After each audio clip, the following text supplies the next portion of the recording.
The Gala my brother used to say I had a gift for disappearing. He meant it as an insult the way he meant most things he said to me. At family dinners when I was 12 and he was 17, he would wave his hand in my direction as though erasing something from a whiteboard. She fades into the background, he told his friends once, not bothering to lower his voice. You stopped noticing her after a while. I heard him. I always heard him. I just learned very early that what he saw as fading was something else entirely. I was watching, filing, building a picture of how the world actually worked when people believed no one was paying attention. That skill, that particular gift, would eventually be worth more to me than anything Marcus ever stumbled into. But I'm getting ahead of myself. My name is Diane Osei-Mensah. I am 38 years old.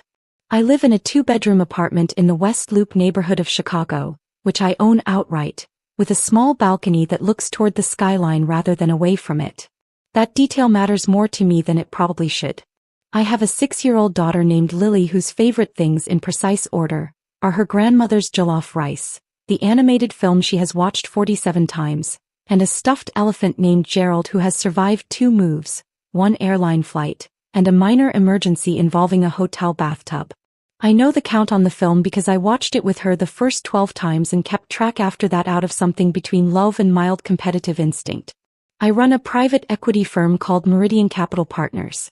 We manage approximately $340 million in assets under management. I started it at 31 with $800,000 in seed capital I had spent 4 years accumulating through a combination of consulting income, careful angel investing, and a single early-stage bet on a logistics software company that returned 11 times my investment when it was acquired. My brother Marcus does not know any of this. Or rather, he did not know any of this. Not until the night of the gala. Marcus is 43. He is handsome in the way that men who were once athletic and have since become comfortable are handsome. Broad through the shoulders, a little soft around the jaw, the kind of face that photographs well at a distance. He has our father's confidence and our mother's ability to make everyone in a room feel like they are the most important person there, right up until the moment he needs something from them.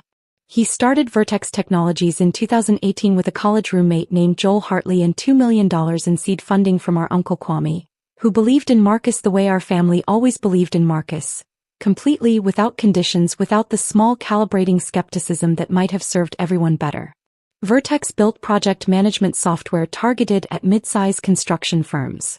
It was not a bad idea. The execution was uneven. Marcus was a gifted salesman and a careless operator, which is a combination that works extremely well until it doesn't.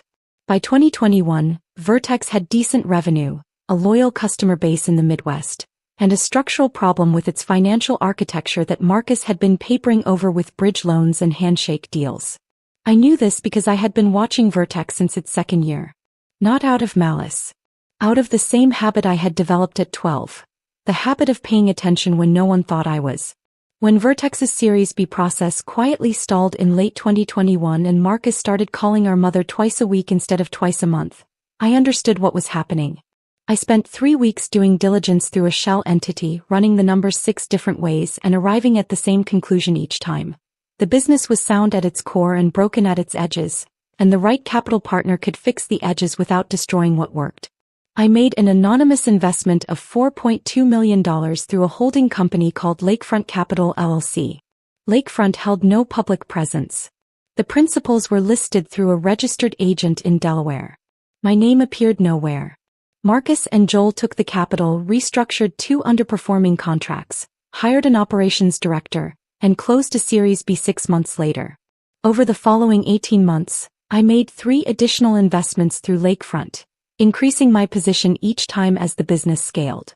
By January of this year, Lakefront Capital held 81% of Vertex's voting shares. I did not do this to trap Marcus. I want to be precise about that because the story I am about to tell you could easily be read that way, and I would rather you understand the actual truth. I did it because it was a sound investment. And I did it anonymously because I knew with absolute certainty that if Marcus discovered his younger sister was his majority shareholder, he would either reject the capital entirely or spend the next 5 years making every boardroom interaction a referendum on the childhood hierarchy he had spent our entire lives enforcing. Either outcome was bad for the business. Either outcome was bad for Lily's college fund. So I stayed quiet. I watched. I let Vertex grow. And I waited without specifically intending to, for the night Marcus would make the mistake that made silence impossible. That night was the Harrington Gala. The Harrington is the Midwest's largest annual private equity networking event. It's held every October at the Langham, Chicago, in a ballroom that overlooks the river and is decorated, every year without variation, with white orchids and the collected ambitions of approximately 400 people who believe they are about to make the deal that changes everything. I attend every year. I have a table. My partners attend with me. Rachel Kim, who runs our healthcare portfolio and who I have watched negotiate 3 men out of claiming credit for her work in a single calendar year. And David Okonkwo, who was my first hire and who has the rare quality of being both genuinely kind and genuinely relentless. My friend Sasha, who is a corporate attorney and my closest friend since law school, usually comes as my guest. This year she was in London on a transaction that had already delayed twice. I attended alone. I was wearing a midnight blue wrap dress and low heels, which I mention because Marcus would later describe me to someone as having shown up underdressed. And I want the record to reflect that the dress was Giorgio Armani and the heels were Ferragamo, and I chose both specifically because they communicated money to people who understood clothes and nothing to people who didn't. I arrived at 7:15. The gala started at 7. I have never in my professional life arrived at anything on time, because being slightly late to events where you are known means you enter a room that is already oriented and can read it clearly. Arriving on time means you stand in a filling room performing patience.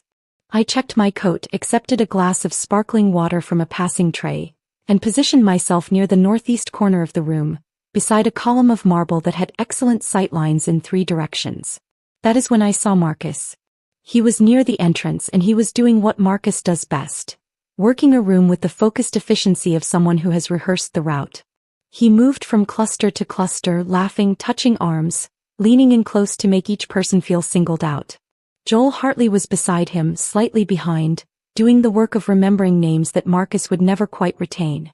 I watched Marcus pull aside 3 men I recognized: Edward Crane, who was Vertex's lead Series B investor, a younger man I didn't know by name but whose firm's logo I had seen on the attendee list, and a woman named Patricia Lowell who ran a growth equity fund out of Minneapolis.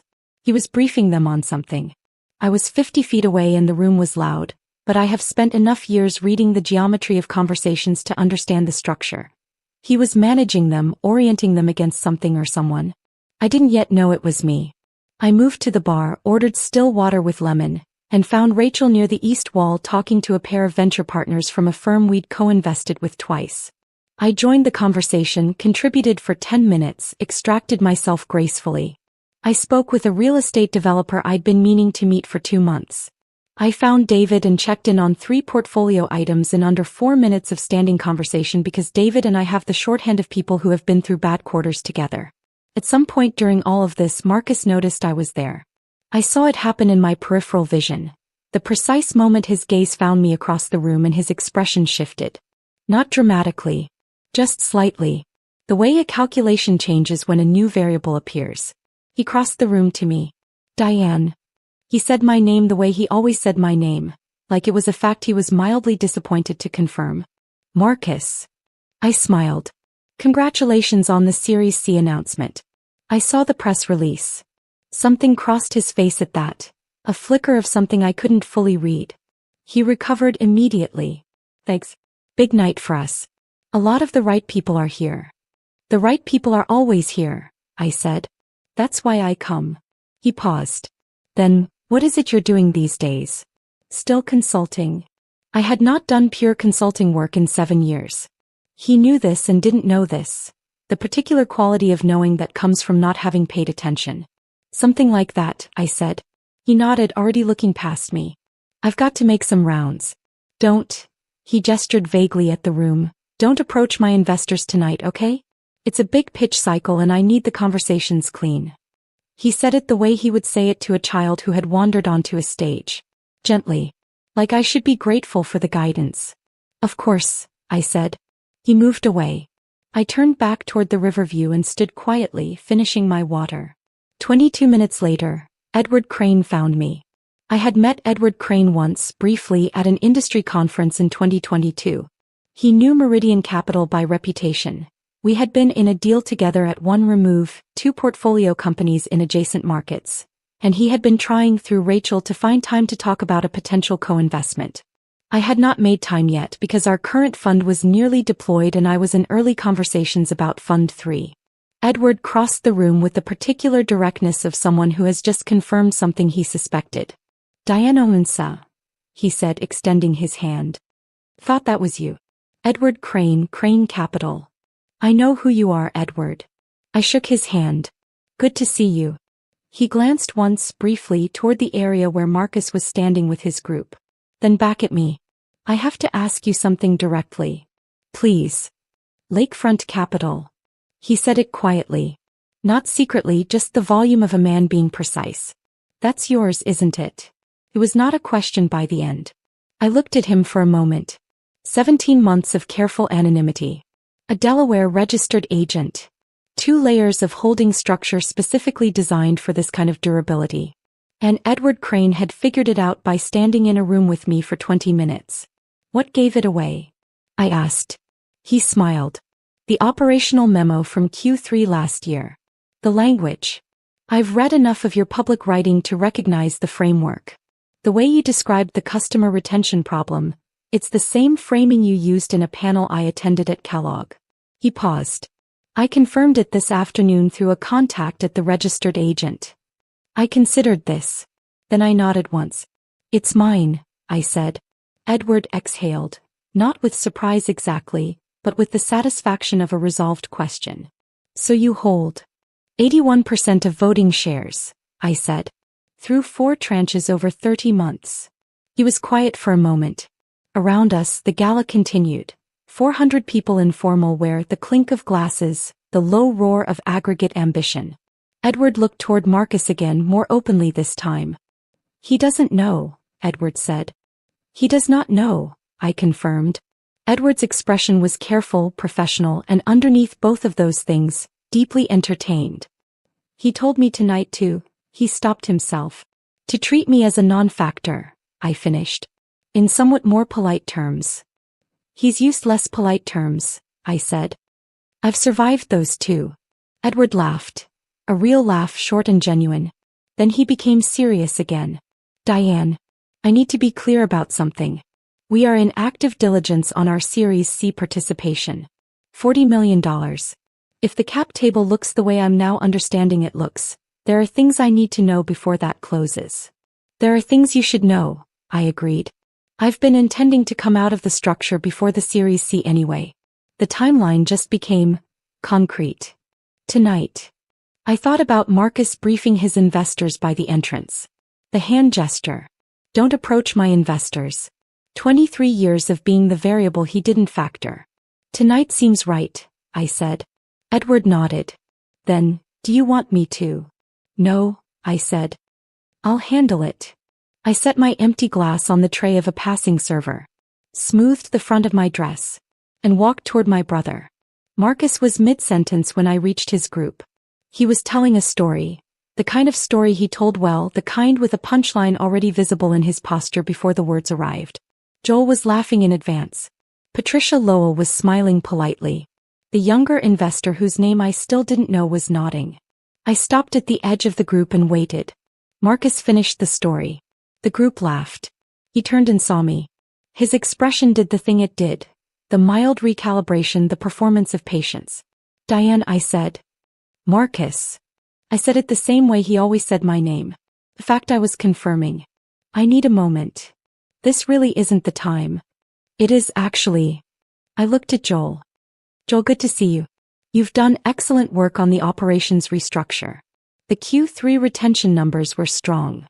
Joel blinked. Thanks. How did you? Patricia. I turned to Patricia Lowell. Meridian Capital. We haven't met formally, but we were in adjacent positions on the Clearwater deal in 2022. I've admired your fund's healthcare thesis. Patricia looked at me with the recalibrated attention of someone updating a prior. Diane Osei-Mensah. Yes, Rachel Kim is your partner. She is. Marcus stepped slightly toward me, lowering his voice. Diane, what are you doing? I'm introducing myself, I said calmly, which I should have done a long time ago in a different context, but that's a longer conversation. I looked at the group. I'm the managing partner of Meridian Capital Partners. We manage $340 million in assets. And I am also, through a holding structure called Lakefront Capital, the controlling shareholder of Vertex Technologies. The sentence landed in the group the way a stone lands in still water. Joel went very still. Patricia's polite smile held, but her eyes sharpened. The younger investor looked from me to Marcus and back. Marcus said, What are you talking about? Lakefront Capital, I said. Delaware LLC. The $4.2 million Series A bridge in February 2022. The 3 follow-on investments over the following 18 months. 81% of voting shares held through a blind structure. I paused. I've been your majority shareholder for 14 months, Marcus. The silence that followed had weight to it. That's not, Marcus stopped. Started again. That's not possible. Our cap table. Your cap table lists Lakefront Capital as the majority position. It has since the restructure. I looked at him steadily. You signed the shareholder agreement. Joel countersigned. The registered agent is on file in Delaware. I can send you the documents tonight if you need to see them, but I suspect you already know I'm telling you the truth. Marcus's face had gone through several things in rapid succession. I watched each one. Disbelief, recalculation, a flash of genuine anger, and then something underneath the anger that I recognized because I had seen it before. The specific humiliation of realizing you have been wrong in front of people whose opinion matters to you. You did this without telling me, he said. I invested in a sound business, I said. I did it anonymously because I knew you would reject the capital if you knew it came from me. I was right. You would have. I let that sit for a moment. The business is worth 11 times what it was before the first investment. The operational improvements you and Joel made with that capital were real. I didn't do this to you, Marcus. I did it for Vertex. You did it for Vertex, he repeated. He had found a note somewhere between fury and a kind of terrible blankness. And for Lily's college fund, I said. But mostly for Vertex. Edward Crane had moved to stand at the edge of our group. I hadn't watched him approach. I had felt it, the way you feel the shift in a room when someone with authority repositions. He stood beside Patricia Lowell now. Marcus, Edward said. The Series C conversation needs to continue in the morning with full documentation and with Diane at the table. He said it pleasantly, the way people say things that are not actually requests. Marcus looked at Edward. Then at me. His jaw moved slightly. Joel touched his arm. Marcus. Quietly. We should step out for a minute. I'm fine, Marcus said. He wasn't. I looked at my brother. Really looked at him. And for a moment I was 12 again and he was 17 and he was erasing me from a whiteboard with a wave of his hand. I had spent so many years building things in the silence he had left me. And standing here in this room where his investors now knew my name and my numbers, I felt something I had not entirely expected to feel. Not triumph. Something more complicated than that. I want you to succeed, I said. I said it quietly just for him. I have always wanted you to succeed. That's why I protected the investment from the one variable that would have derailed it. I paused. Which was knowing I was involved. Marcus looked at me for a long moment. Something moved across his face that I couldn't name. Then he turned and walked toward the exit. Joel followed. I watched them go. The rest of the evening was professional and swift. Edward, Patricia, and I talked for 40 minutes in a quieter corner of the ballroom. Rachel joined us after 20, having been found by David, who had seen the group form and understood without being told that the meeting had become significant. The younger investor, whose name turned out to be Daniel Park from a growth equity firm out of Milwaukee, sat slightly outside our circle and listened, which I respected. By 10 p.m. I had agreed to step formally out of the lakefront structure within 30 days and take a named board seat at Vertex. Edward confirmed Crane Capital's Series C participation was intact pending updated diligence. Patricia Lowell expressed interest in co-investing on a smaller position. I texted my attorney at 10:12 p.m., start the lakefront dissolution docs. I'll call in the morning. She replied 11 minutes later with a single thumbs-up emoji, which is exactly the kind of attorney she is and exactly why I hired her. I found my coat. I stood for a moment in the lobby of the Langham looking at the river through the glass. The water was black and moving and the city lights ran across it in long wavering lines. I thought about Marcus. about the specific texture of his face in that moment when he understood what had happened. I had imagined that moment in the abstract way you imagine things you don't entirely intend to cause, many times over the past 14 months. I had imagined feeling clean about it. Finished. I did not feel finished. I called my mother on the way to my car. She answered on the second ring. She was watching television. I could hear the familiar background sound of the evening news she always kept on while she did other things. "It's late," she said without concern. "Just noting." "I know. I wanted to hear your voice." Pause. Then more gently, "What happened?" "Something with Marcus," I said. "Nothing bad. Just something." My mother was quiet for a moment. She has always had the particular intelligence of a woman who understood everything happening around her and chose, strategically, what to acknowledge and what to set aside. "He's proud," she said. "He's always been afraid of not being the smartest person in the room." "I know. That's not your fault, Diane. I know that too. But you feel it anyway." I didn't answer. The car pulled up and I got in. "Come for dinner Sunday," she said. "Bring Lily. I'll make the rice. She'll hold you to that." "She should." I said I would. Pause. "Get some sleep." I said I would. I probably wouldn't, but I said I would. In the weeks that followed, the practical matters resolved with the efficient momentum of things that had been in motion longer than they appeared. The lakefront dissolution was completed in 26 days. My attorneys, mine and Vertex's, who were now on slightly different footing than they had been, worked through the structural transition without significant friction. I took a seat on the Vertex board. Edward Crane's diligence concluded and the Series C closed at $38 million, $2 million below the original target, adjusted for the revised cap table disclosure. Standard practice, no drama. Patricia Lowell came in for $4 million. Daniel Park's firm declined, which was fine. Joel Hartley called me the Wednesday after the gala. He was careful and professional and clearly embarrassed by proxy for Marcus's behavior. We had a 20-minute conversation about the operations roadmap that was genuinely useful. Joel was a better operator than Marcus gave him credit for. I made a note to correct that dynamic at the board level. Marcus did not call for 11 days. When he did, it was a Saturday morning.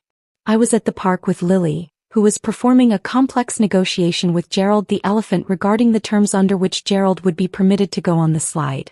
I answered on the third ring. "Hey," Marcus said. "Hey." Silence. Long enough that Lily looked up at me from the sandbox, curious about why I had gone still. "I owe you an apology," he said finally. He said it the way people say things they have practiced. Careful, complete, slightly wooden from the rehearsal. "You do," I agreed. More silence. "I've been," he stopped. "I've done this my whole life, haven't I? With you." I watched Lily convince Gerald that the slide was safe. I thought about 17 years of dinners and hand gestures, and she doesn't understand our business and she fades into the background. I thought about being 12 and hearing the words and filing them away and building something in the silence. "Yes," I said. "You have."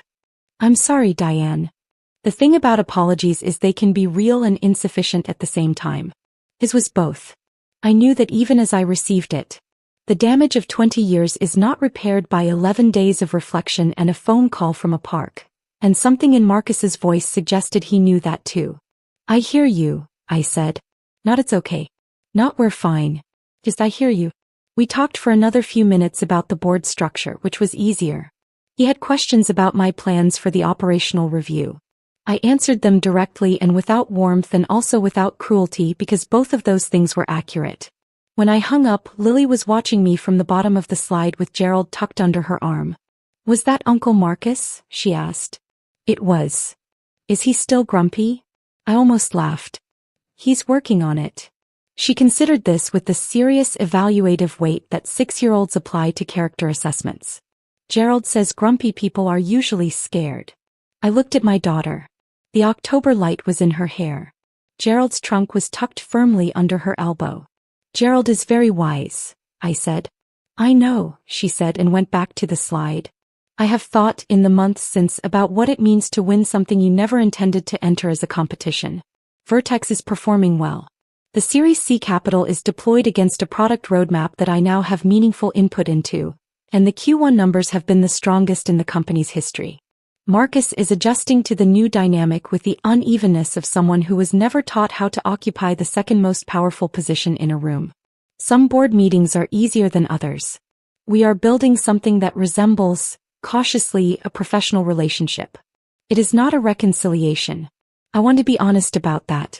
There is a version of this story where the gala becomes the turning point and the family reforms around a new understanding and everything is different. That version is not this version. What Marcus and I have is functional, improving, and probably as much as is available to us given the architecture of who we were built to be to each other. I have made my peace with that. What I have not made my peace with, and perhaps never entirely will, is the cost of the method. 14 months of anonymity. Of being in the room structurally while being erased from it socially. Of building the position that made the truth inevitable while staying carefully invisible so the business could breathe. I protected Vertex by being unseen. And the habit of being unseen when you have practiced it since you were 12, leaves marks. Lily asked me once why I didn't tell people how much money I had. We were in the car on the way to school and she had heard something at a birthday party. A parent's comment, overheard, reassessing, and she was processing it with the directness of a child who has not yet learned to let things pass. Some information, I told her, is more powerful when it's kept quiet. She thought about this for the length of 2 traffic lights. Like a secret weapon, she said. Something like that. But weapons are for fighting, she said. Are you fighting someone? I thought about Marcus at the gala. About the whiteboard gesture. About the word non-factor landing in a room and me standing near a marble column, watching, filing, waiting without intending to wait. Not anymore, I said. She seemed satisfied with that. She looked out the window at the passing city with the focused interest she brought to all visual information. I drove. The skyline was ahead of us, catching the morning light. I thought about my apartment with its balcony that faces toward the city rather than away from it. About that detail mattering more than it should. About the specific weight of choosing, finally, to be visible. It is a different kind of power than the silent kind. Louder. More exposed. I'm still learning how to carry it. But I am learning.